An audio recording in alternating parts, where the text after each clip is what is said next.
While my cousins were busy toasting their inheritance at my grandfather's funeral, I stood off to the side with a wrinkled envelope clenched in my hand. Inside it was a single plane ticket. That was it. No check. No letter of explanation. Just a ticket. People laughed at me that day, right there among the flowers and marble headstones. 6 months later, those same people were on their knees, asking for my forgiveness. My name is Elliot Hawthorne, and I'm about to explain how the worst moment of my life quietly turned into the starting line for everything I never realized I was missing. But before I get there, you need to know the cast of characters, because my grandfather planned this whole thing like a chess match, long before he was lowered into the ground. First, there was Ryan, my older cousin. He stood near the front in a perfectly tailored Armani suit that probably cost more than my monthly rent. You could almost see him rehearsing a speech in his head, already imagining himself as CEO, addressing employees who hadn't even heard the news yet. Then there was his sister, Brooke. She hid her excitement behind oversized designer sunglasses, but not very well. I could tell she was already thinking about which Instagram filter would best show off the yacht she assumed was coming her way. Their parents, Thomas and Lillian, hovered nearby like scavengers who'd finally spotted an open carcass. My uncle's hand kept drifting toward the documents the lawyer held, like he was afraid someone might snatch them away before he could claim what he believed was his. And then there was me, a high school history teacher. I'd driven 3 hours in a beat-up Honda Civic with brakes that screamed every time I slowed down, just to say goodbye to the only person in that entire family who ever truly noticed me. My grandfather, Charles Hawthorne, built his empire from nothing. He turned a single fishing boat into Hawthorne Shipping Industries, and everyone in that cemetery wanted a slice of the kingdom he left behind. Everyone but me. All I wanted was 5 more minutes across a chessboard with the man who taught me that the strongest moves are the ones nobody expects. That funeral wasn't just a farewell to Charles Hawthorne. It was the day I learned that the smallest gift can hide the biggest truth, and that sometimes the people laughing at you are standing on ground that's already starting to crack. Every weekday morning, my alarm rang at 5:30 a.m., just like it had for the past 6 years since I started teaching at Lincoln High School in Detroit. Nothing fancy, just routine. The ceiling of my one-bedroom apartment still had the same water stain I'd been staring at for 3 years. If you squinted hard enough, it kind of looked like the state of Texas. My neighbor's dog barked right on time, and through the thin walls I could hear Mrs. Park starting her morning exercises. This was my life. It was predictable. It was modest. And it looked nothing like the world I was born into. Being a Hawthorne carried weight in certain circles. It meant yacht clubs, private schools, summer homes, and investment portfolios thick enough to double as doorstops. For me, it meant choosing between fixing my car's transmission and paying rent. I'd walked away from all of that to teach teenagers about the Revolutionary War and the Great Depression. My father understood that decision. He was the only one who ever did. My dad, Michael Hawthorne, died when I was 15. A heart attack took him while he sat at his desk, reviewing contracts for his brother Thomas's division of my grandfather's company. He'd spent his entire life being the dependable one, the man who cleaned up messes and stayed quiet when Thomas took credit for ideas that weren't his. The last thing he ever said to me was, "Elliot, don't let them turn you into something you're not. Your grandfather did that to me. Look where it got me." 3 hours later, he was gone. After that, my mother, Evelyn, held everything together. She worked 12-hour shifts as a nurse at Detroit General, doing whatever it took to keep us afloat. That was especially hard after we found out Dad had signed away most of his company shares to help Thomas cover a series of bad investments. That was who my father was, always fixing other people's mistakes, always convinced that family meant sacrifice. My mother never complained, not once. But the look she gave Thomas at my father's funeral told me everything I needed to know. Some anger runs too deep for words.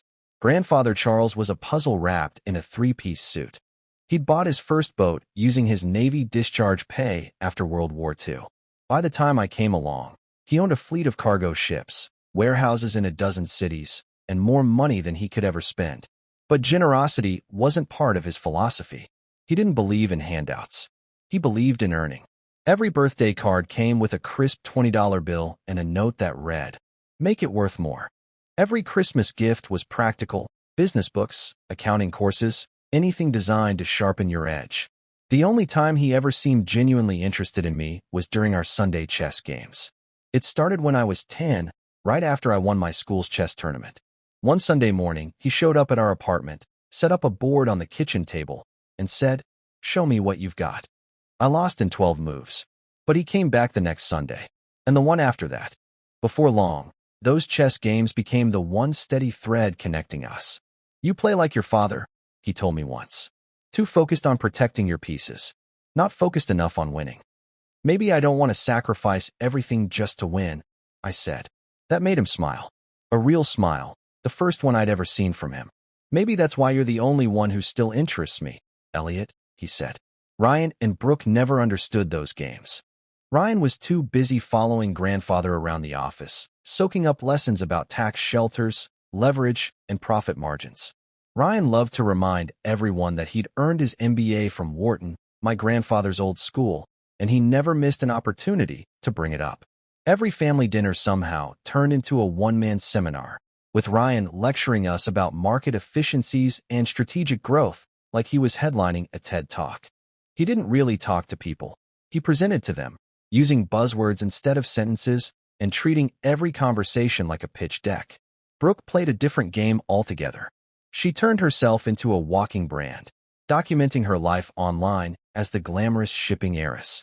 200,000 followers watched her pose on different boats, in different designer outfits, at different European ports, all carefully curated to look effortless. She called it building her platform, but in reality, she was just spending my grandfather's money while waiting for the rest of it to land in her lap. Her proudest accomplishments were a blue check mark on Instagram and a brief relationship with a Swiss banker who owned a vineyard.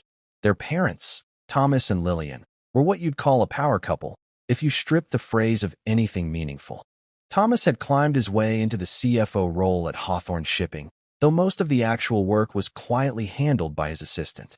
Lillian filled her days attending charity galas, not because she cared about the causes, but because she enjoyed seeing her photo printed in the society pages. They lived in a house so massive they needed an intercom system just to find each other. And then there was me, teaching 43 teenagers about the Constitution, grading essays at a wobbly kitchen table I'd picked up at a garage sale, somehow feeling more fulfilled than any of them ever seemed to be. That was my life before the funeral, before the envelope, before everything shifted. I thought I had a solid grasp on who I was and where I came from. Turns out, I'd been watching the wrong pieces on the chessboard the entire time.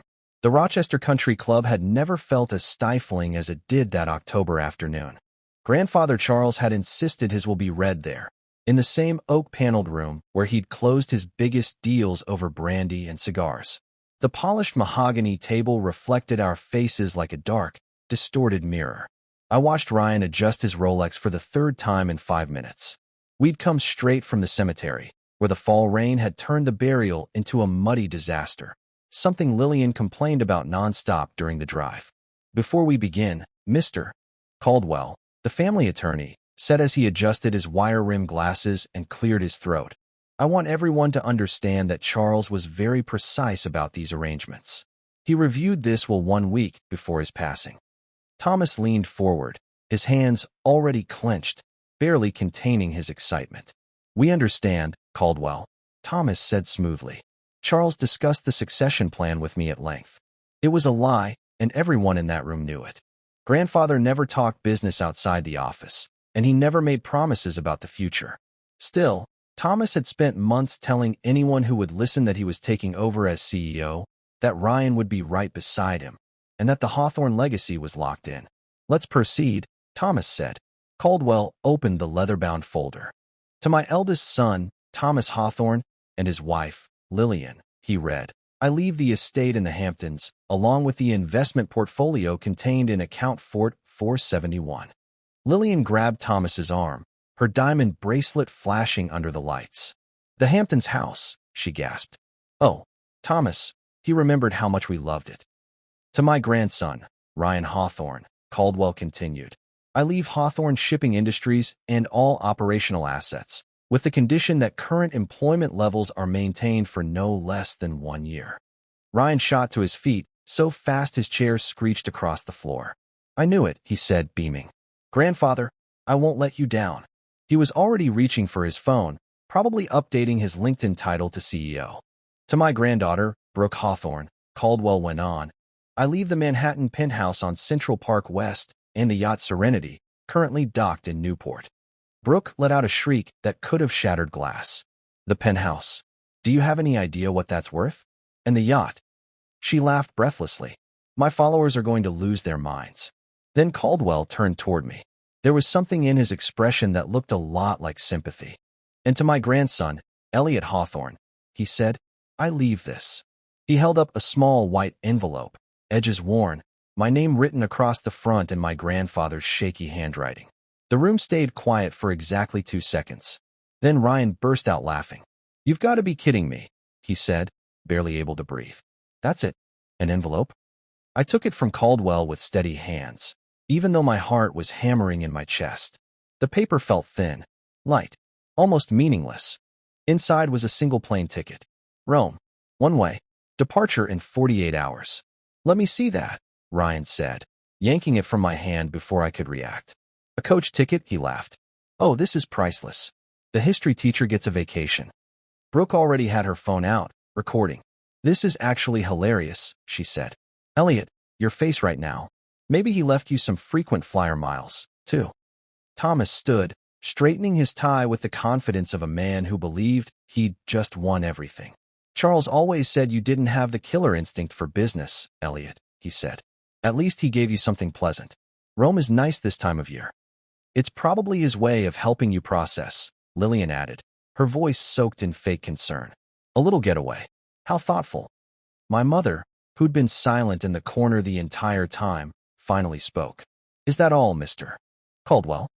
That concludes the distribution of assets, Caldwell replied, closing the folder. There is, however, a personal letter for Elliot. It is to be opened only upon his arrival in Rome. A letter? Ryan practically howled. What's it say? Sorry you're poor? Enjoy the pizza? Ryan, that's enough, Thomas said, though he was smiling. Elliot made his choices. He wanted to be a teacher. Charles respected that. This is his parting gift. We should all be grateful. I looked down at the ticket again. October 15th, arrival at 3 p.m. Alitalia Flight 621. Why Rome? Why so specific? In all our years of chess, my grandfather had talked about Shanghai, London, Hamburg, but never Italy. I stood up and slid the ticket back into the envelope.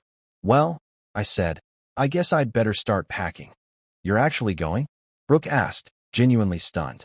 You're using your sick days to take some random trip to Rome? My grandfather gave me a ticket, I said, meeting each of their eyes. The least I can do is use it. Thomas shook his head. Sentimental fool, he muttered. Just like your father. Thomas never understood that emotion had no place in business. Or at least that's what he liked to believe. That was the moment I knew, without a doubt, that I was getting on that plane. Because Thomas was wrong about my father. He was wrong about me. And maybe, just maybe, he was wrong about what my grandfather had actually left behind. The ticket barely weighed anything in my pocket, yet it felt heavier than all the millions they'd just inherited. As I walked out of the country club, their laughter trailing behind me all the way to the parking lot, my grandfather's voice came back to me from our final chess game. The best moves, Elliot, are the ones your opponent never sees coming. The rain had finally stopped, and for the first time that day the sun pushed through the clouds. That night, I sat at my kitchen table with the ticket laid out in front of me while my laptop glowed with my bank balance. $1,847. 23. Rent was due in 5 days. My car needed new brake pads, and I still had 43 Civil War essays waiting to be graded. Every logical part of my brain was yelling that flying to Rome was reckless, irresponsible, completely insane.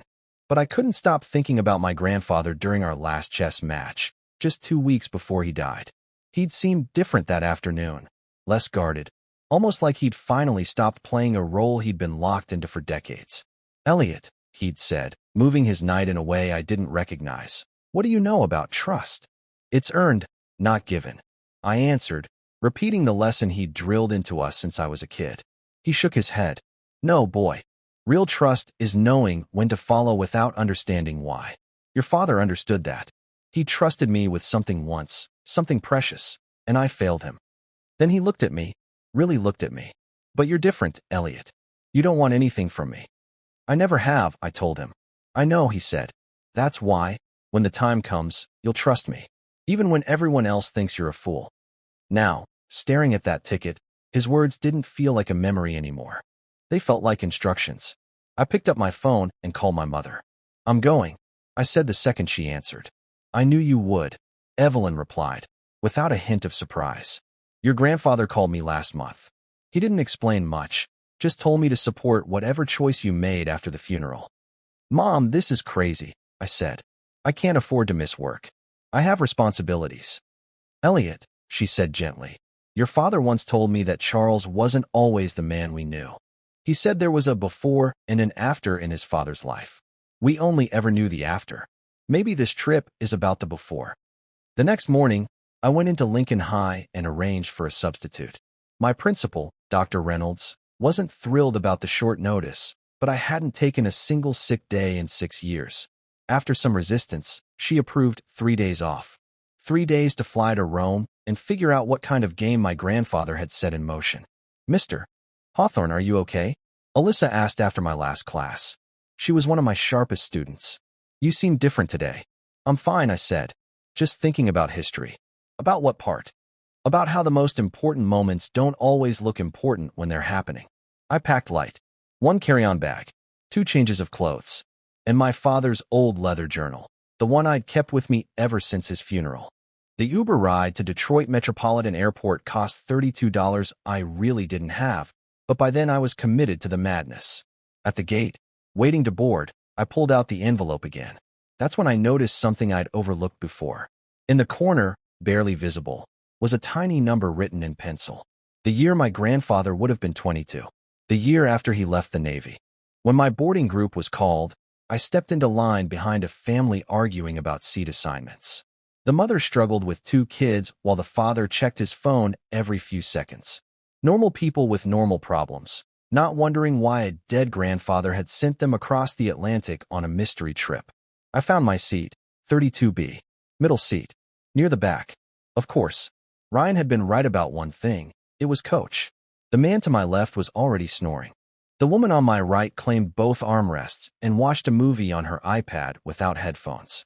As the plane lifted off and Detroit shrank beneath us, I thought about Ryan, probably already sitting in my grandfather's office, convinced he'd won.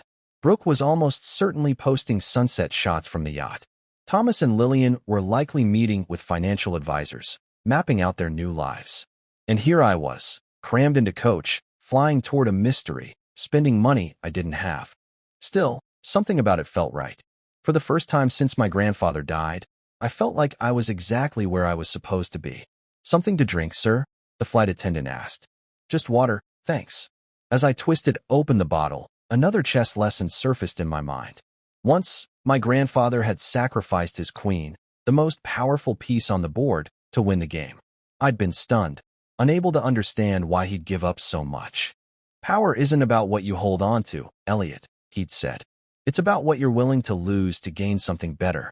Most people can't see past the loss, he added. That's why they never really win.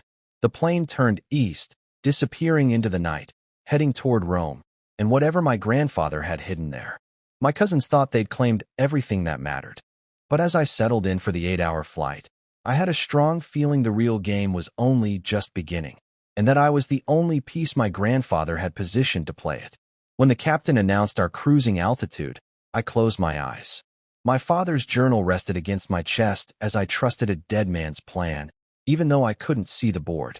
The wheels touched down at Rome's Fiumicino Airport at exactly 3:07 p.m. local time. My legs were stiff. My back ached. I'd barely slept. Italian announcements blended with English as we taxied to the gate, and suddenly it hit me. I was in Rome. No hotel. No plan. No idea what I was supposed to do next. Immigration passed in a blur of stamps and tired questions. Purpose of visit? The officer asked in accented English. I paused, then answered honestly. I don't really know. He gave me a strange look, like he wasn't sure what to make of me, then stamped my passport anyway. Welcome to Italy. I followed the flow of people toward baggage claim, even though I only had a carry-on slung over my shoulder. The arrivals hall was pure chaos, families hugging, Drivers holding signs for executives, tourists spinning in circles with confused expressions.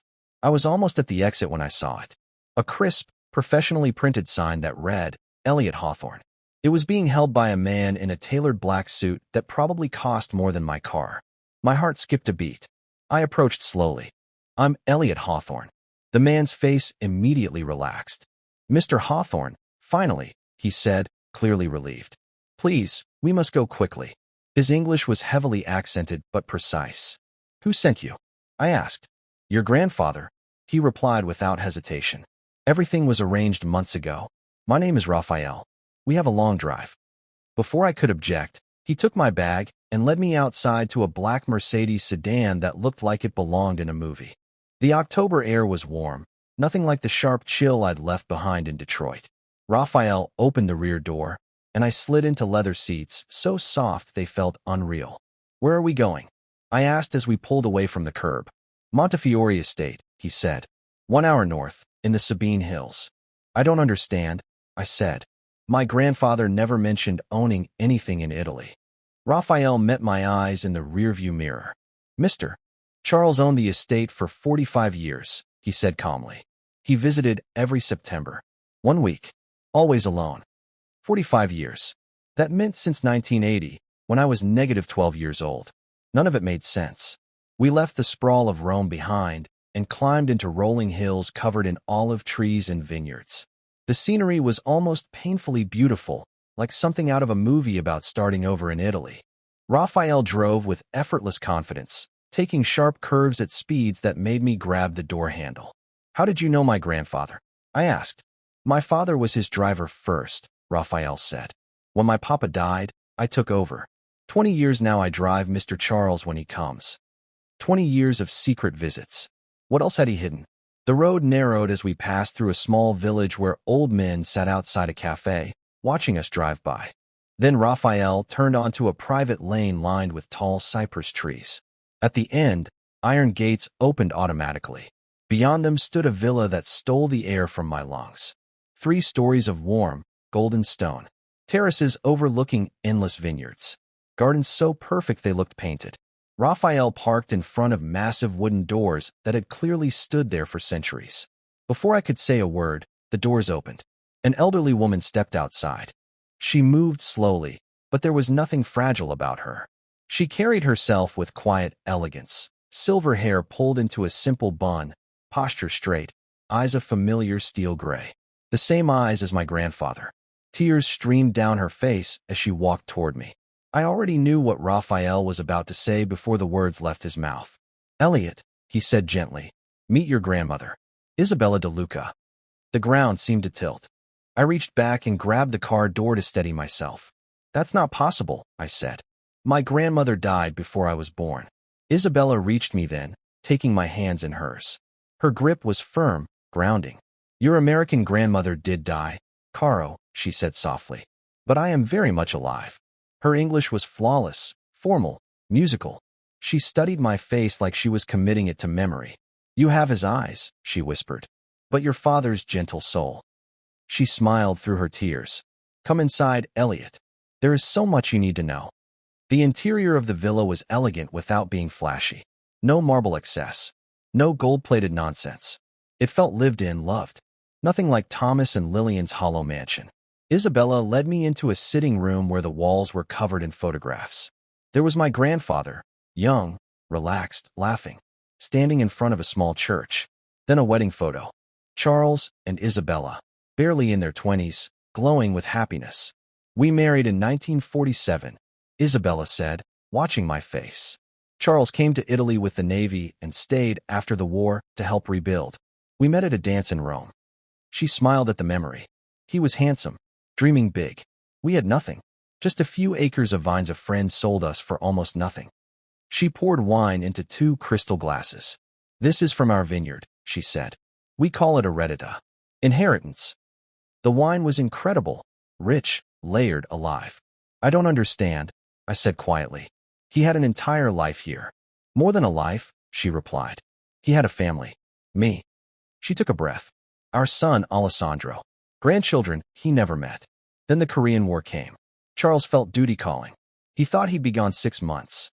There was no bitterness in her voice, only sadness. But while on leave, he met your American grandmother, she continued. She became pregnant with Thomas. She met my eyes. A good man would have chosen a divorce, one life. But Charles could not let either go. So he lived a lie, I said, my hands shaking. No, Elliot, she said gently. He lived 2 truths. She walked to an antique desk and pulled out a thick folder. Hawthorne Vineyards International, she said. $47 million in assets.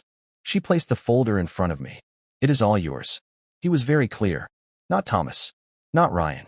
You. The paperwork was overwhelming. Deeds, contracts, accounts, all proving my grandfather had built a second empire in secret. But nothing hit harder than the video she played next. My grandfather appeared on the screen, recorded a month before his death. For the first time in my life, he looked peaceful. Elliot, he said, if you're watching this, then you trusted me enough to take the flight. Good. He smiled softly. You always understood that some things matter more than money. Your cousins received exactly what they always wanted from me, the appearance of success. But appearances lie. His expression hardened. Hawthorne Shipping has been bleeding money for 3 years. I hid it in the books.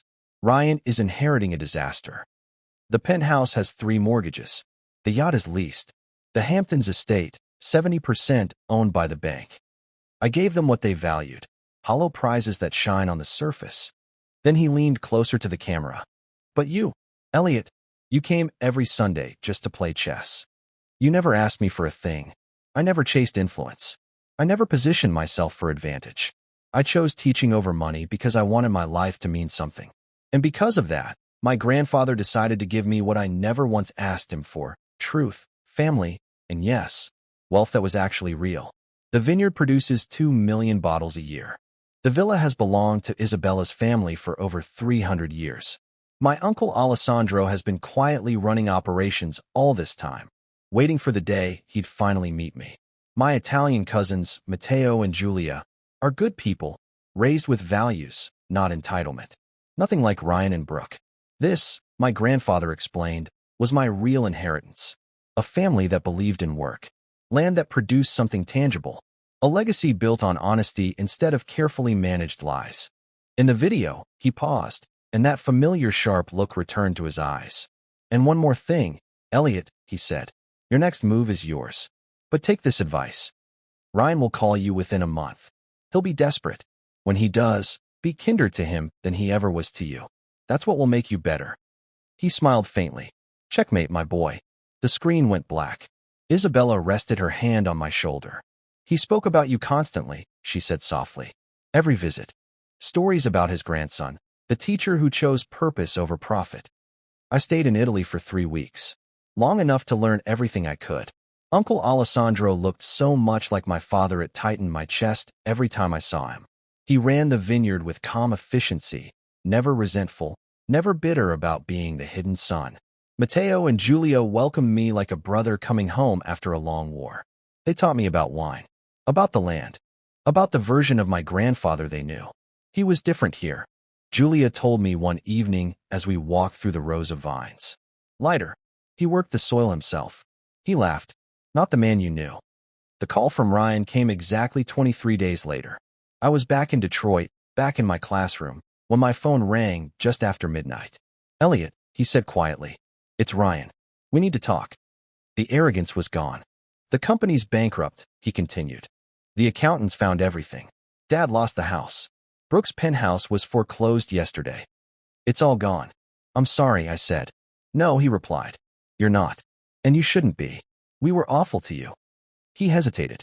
Grandfather left you something real, didn't he? Yes, I said. Good, he whispered. You deserve it. You were the only one who loved him instead of his money. The next day, I made Ryan an offer. He would manage U.S. distribution for Heredita wines. Salary only. No ownership. He accepted immediately. Brooke took longer. Swallowing pride didn't come naturally to her. But eventually she came around. Turns out she's actually talented at marketing. When she's selling something real instead of just herself. She's engaged now. To Raphael's son. Living in Rome. Learning the business from the ground up. Thomas and Lillian downsized to a small apartment in New Jersey. Thomas works as a bookkeeper. Lillian has a job at Nordstrom. They don't speak to me. But Ryan says they're happier now, forced to rely on each other instead of money. My mother moved into the guest house on the California property I bought with my first distribution payment. She retired from nursing and spends her days painting, something she'd always dreamed of doing but never had time for. And me? I still teach, just part-time now. Summers are spent in Italy, learning the wine business, walking the land, getting to know the family I never knew existed. My students think it's hilarious that their history teacher owns a vineyard. I use it as a teaching tool. International trade, agriculture, family businesses, real-world history. Last week, I was sitting in the villa playing chess with Uncle Alessandro when he said something that stopped me cold. "You know," he said, studying the board, "your grandfather always believed the winner isn't the one who takes the most pieces, but the one who knows which pieces truly matter." I looked down at the board, then out the window at the vineyards, then at the photo on the wall, my grandfather in 1947, young, hopeful, full of plans. "He won," I said. "It just took 60 years for the game to finish." Alessandro smiled. "No, Elliot. You won. You just didn't realize you were playing." That crumpled envelope they laughed at? It wasn't just a plane ticket. It was an invitation to learn who I really was, where I came from, and what actually mattered. My grandfather gave my cousins exactly what they thought they wanted, and he gave me what I never knew I needed. The last bottle of wine my grandfather personally produced sits unopened in my Detroit apartment. The label reads Eredita 2024. Underneath, in his handwriting, for Elliot, who understood that the best inheritance isn't what you're given, but what you're trusted to carry forward. Every Sunday, I still play chess. Sometimes with Alessandro in Italy. Sometimes with my students in Detroit. Sometimes alone. And I think about the old man who orchestrated the longest game I've ever seen. He taught me that real wealth isn't measured in dollars, but in truth, family, and the courage to trust when nothing makes sense. Turns out the board everyone else was watching? That was just the distraction. The real game was happening somewhere else, on a different board, in another country, in another language. And my grandfather made sure I was the only one invited to play.